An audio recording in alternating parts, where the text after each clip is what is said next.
Magandang araw mga ka-Game Yard! Sa mundo ng breeding, maraming bloodline ang kilala at pinag-uusapan.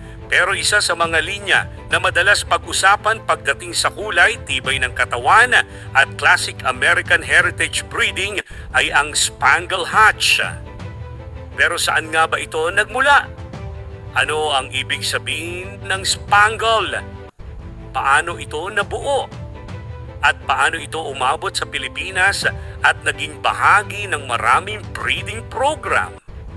Ngayong episode ng Alpha Court Game Yard, aalamin natin ang pinagmulan, kasaysayan at breeding background ng Spangle Hatch bloodline sa isang malinaw, transparent at educational na paraan. Ano ang Hatch bloodline? Bago natin pag-usapan ang Spangle Hatch, kailangan muna nating maintindihan kung ano ang hatch sa breeding world. Ang hatch ay isa sa mga kilalang American bloodlines na umusbong noong early 1900s. Ito ay produkto ng selective breeding sa United States. Ang ilan sa mga pangalan na kadalasang naiuugnay sa pag-develop ng hatch line ay sina Clifford Hatch, Stanley McLean. Sa paglipas ng panahon na nagkaroon ng iba't ibang variation ang hatch line tulad ng yellow leg hatch, green leg hatch, blue face hatch, at kalaunan Spangle Hatch. Mahalagang tandaan na ang mga bloodline ay hindi biglaang nabubuo. Ito ay resulta ng maraming henerasyon ng pagpili, pag-cross at pag-stabilize ng traits. Ano ang ibig sabihin ng spangle? Ang salitang spangle ay tumutukoy sa pattern ng balahibo. Sa poultry terminology, ang spangled feather pattern ay may halong dark at light markings na parang may speckled o spotted effect. Sa Spangle Hatch, karaniwang may silver o light base color. May dark speckling or pattern sa balahibo. Malinis ang kontrast ng kulay. Hindi lahat ng hatch ay spangled. Ang Spangle Hatch ay isang specific variation na naging distinct dahil sa feather pattern at sa linya ng breeding na pinanggalingan nito. Paano nabuo ang Spangle Hatch?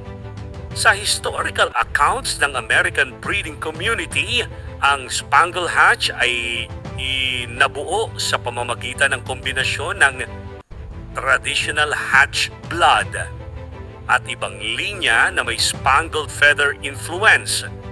May mga breeder noon na naghangad hindi lang ng performance traits kundi pati consistency sa kulay at hitsura.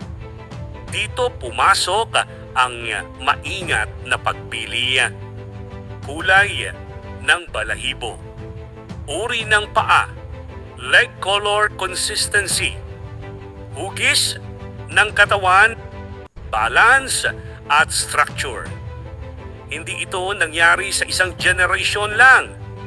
Karaniwan, inaabot ng 5 hanggang 10 generations bago ma-stabilize ang isang variation.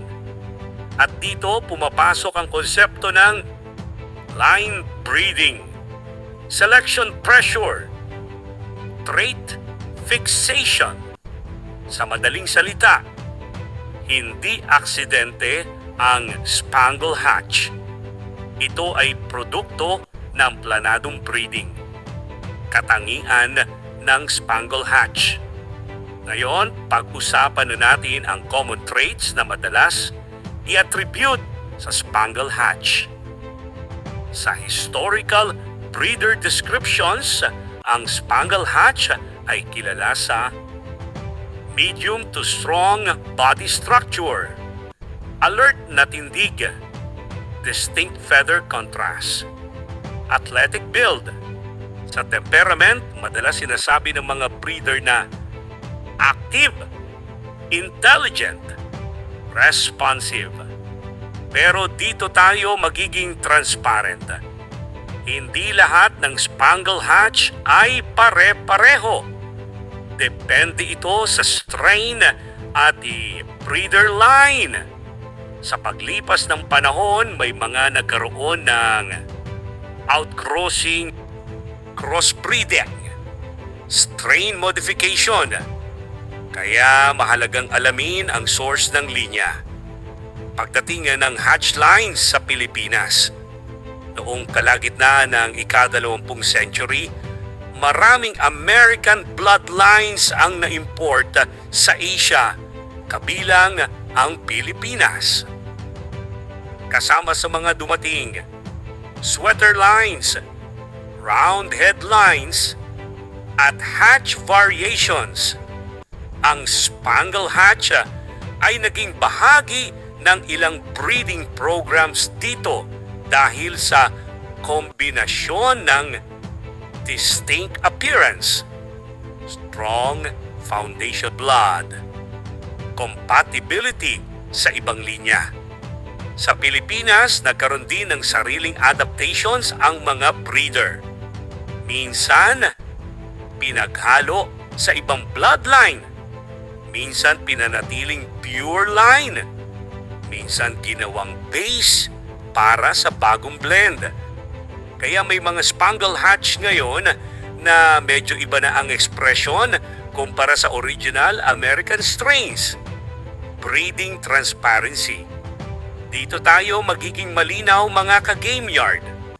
Sa modern breeding, hindi lahat ng tinatawag na Spangle Hatch ay 100% original documented strain. May mga reproduced lines, recreated blends, at marketing labels. Kaya mahalagang kilala mo ang breeder. May maayos na breeding records. May consistency sa offspring. Ang tunay na value ng bloodline ay hindi lang sa pangalan, kundi sa consistency at integrity ng breeder. Spangle Hatch sa modern breeding programs. Sa kasalukuyan, ginagamit ang Spangle Hatch sa line breeding projects, cross breeding programs, color stabilization projects. Dahil sa Strong Hatch Foundation, nagiging magandang base ito para sa structural improvement, feather pattern refinement, genetic diversity control. Pero tandaan, ang anumang bloodline ay kailangan pa rin ng proper nutrition, good management, responsible breeding practices.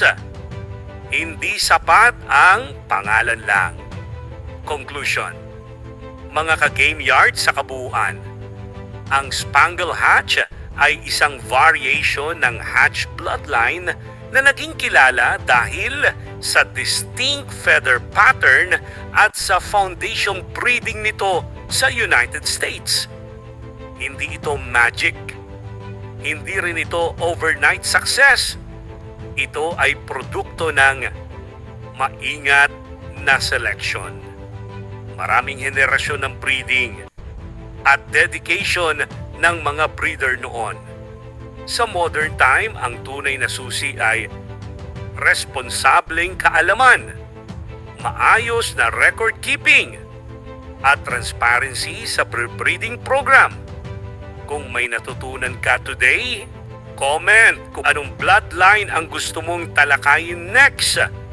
Subscribe sa Alpha Cord Game Yard para sama-sama tayong mas lumalim ang kaalaman sa tamang breeding education. Maraming salamat mga ka-Game Yard.